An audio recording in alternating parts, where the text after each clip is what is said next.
नोंथांमोननो फोरमायनो मोननानै गोजोननाय मोननो नागिरदों जिहेतु जोंहा मोनसे प्लेनिं लादोंमोन जिहेतु जोंहा इयुथ लाइमोननि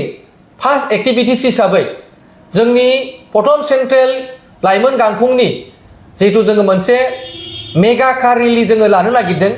आरो बियो फैगौ जोङो 21 तारिखाव अदालगुरिनि जि जोंहा डायमन्ड फिल्ड होनो जायखौ माने मा होनो नलबारि प्लेग्राउन्ड होननानैबो बुङो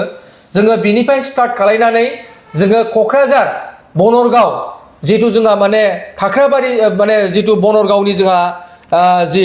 खाग्राबारि जि फिल्ड दङ बे फिल्डआव जोङो जोबथा फैगोन एन्डिं खालायफैगोन दा बेखौबो आं नोंथांमोननि सिगाङाव मिन्थिहोनो नागिरदों आरो बे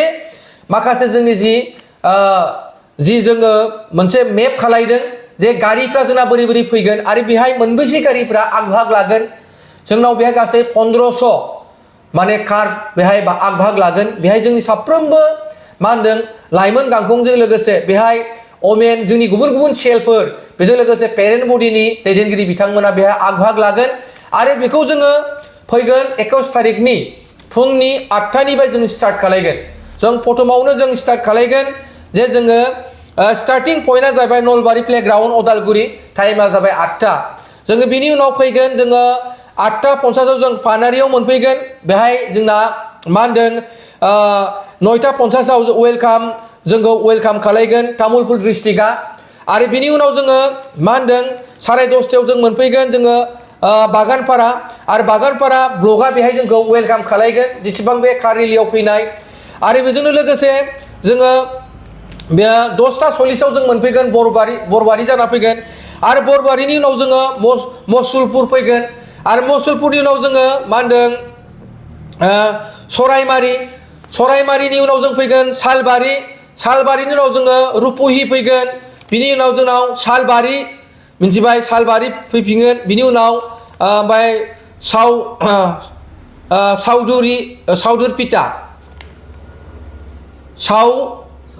सावदुरपिटा आरो बिनि उनाव जोङो खुस्राबारि आरो बिनि उनाव जों कदमतल आरो बिनि उनाव जोंना मा होनदों काटालजाराव फैगोन आरो बिनि उनाव धमनि आरो बिनि उनाव आइलाबिउ होननाय मोनसे जायगा दङ बे आइलाबिउजोंबो जों फैगोन आरो बिनि उनाव जों फानबारियाव 2टा जोङो बिसाव मोनफैगोन आरो बेहाय जोङो दसे रिफ्रेशमेन्ट खालायगोन जोंनि कार रेलिया दा बिनि उनाव जोङो आरो बिनिफ्राय जोङो रिफ्रेशमेन्ट खालायखांनायनि उनावनो जोङो उलुबारियाव जोङो 3टायाव जों मोनफैगोन आरो बिनि उनाव जोङो बर' बाजार जानानै आरो बर' बाजार जानानै जोंखौ वेलकाम खालायगोन जोंनि बिजनि डिस्ट्रिक्टआ आरो बिनि उनावनो जोंहा भबानिपुर जानानै जों फैगोन आरो बिनि उनाव जों सापागुरि आरो बिनि उनाव जों कारिगावआव जोंनाव मोनथाम ब्लकआ जोंखौ वेलकाम खालायगोन बेनो जाहैबाय सालाकाटि ब्लक देबोरगाव ब्लक बेयो जोंखौ वेलकाम खालायगोन जों कारिगावआव गासै 4:30 मोनफैगोन आरो बिनि उनाव जोङो पुरुना फ्लाइअभार माने बेजों थांगोन जों 5:10 जोङो मोनफैगोन आरो बिनि उनाव जों एन्डिं पइन्ट जों 5:30 जोङो बनरगाव जों खाग्राबारि फिल्डआव जोबथाहैगोन बेखौनो दिनै जोङो मिन्थिहैबाय आरो जों बिदिनो खावलायनो नागिरदों जे जोंनि मोनफ्रोमबो सेल जोंनि इउपिपिएल हान्जानि माने जोंनि नैबे मिरु लाइमोन गांखंआ जि अर्गानाइज खालायनाय जि प्रग्राम बे मेगा कार रेलिया बेहाय माने जोङो साफ्रोमबो जोंनि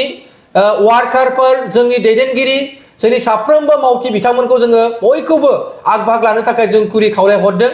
आरो बे रेलिया सबसे गिदिर दिनै जोङो बेखौ मोनसे हयथ' नोंथांमोना मोनफ्रोमबो दिनै पलिटिकेल पार्टियाव बे माने पलिटिकेल हान्जानि बेबायदि मोनसे मेगा रेलि हयथ' जाफेरनाय नुवाखै नोंथांमोना निस्सय दिनै इउपिपिएलनि नेतृत्वआव मिरु लाइमोन गांखंनि दैदेननायाव बियो फैगोन 21 तारिखाव मा होनदों अदालगुरिनिफ्राय लानानै जों क'क्राझार फारसे जोङो रावना होगोन आरो बे गासै 1500टा दिनै कार रेलि लागोन आरो बेखौ जोङो जाफुंसारनायाव नोंथांमोन बयनिबो जोंनि बिटिआर ओनसोलनि बिटिसि ओनसोलनि साफ्रोमबो रायजो राजाफोरखौ जोंनि जायफ्रा सापर्टार बिथांमोनखौ जों बेहाय आग भाग लानो थाखाय जोंनि मिरु लाइमोननिफ्राय जों नोंथांमोनखौ गुरै खावलायहरनाय जाबाय।